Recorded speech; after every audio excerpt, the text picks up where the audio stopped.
తెలుగు రాష్ట్రాల్లో చికెన్ ధరలు కొండెక్కాయి. వారం రోజుల్లోనే కిలో చికెన్ ధర 100 రూపాయలు పెరిగింది.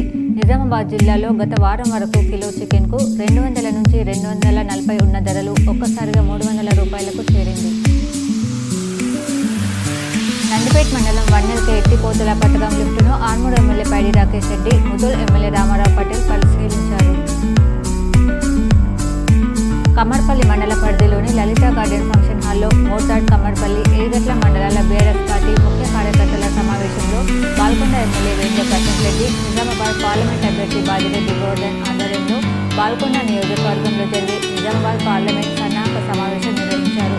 ఈ కార్యక్రమంలో రాజ్యసభ ఎంపీ కేఆర్ సురేష్ రెడ్డి, జిల్లా పరిషత్ చైర్మన్ విఠలరావు, మాజీ ఎమ్మెల్సీ గంగాధర్ గౌడ్ పాల్గొన్నారు.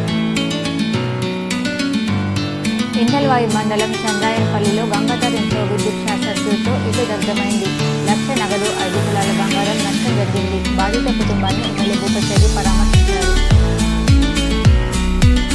ప్రపంచ ఆరోగ్య దినోత్సవం సందర్భంగా జేసీఐ నిజామాబాద్ ఇందూర్ ఆధ్వర్యంలో నిజామాబాద్ ఇండియన్ రెడ్ క్రాస్లో రక్తదానం కార్యక్రమం నిర్వహించారు.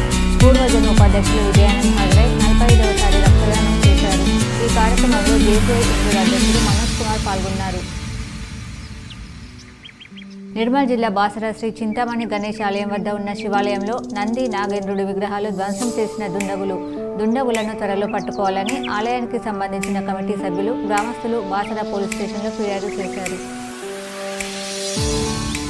నగరంలోని లలిత నగర్ ఫేజ్ 2లో గణేష్ మండపాన్ని అర్బన్ ఎమ్మెల్యే ధన్పాల్ సూర్యనారాయణ గుప్తా ప్రారంభించారు.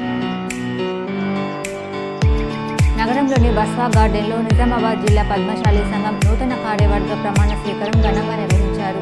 ఈ కార్యక్రమంలో ఎంపీ ధరంపురి అరవింద్, ఎమ్మెల్యేలు ధన్పాల్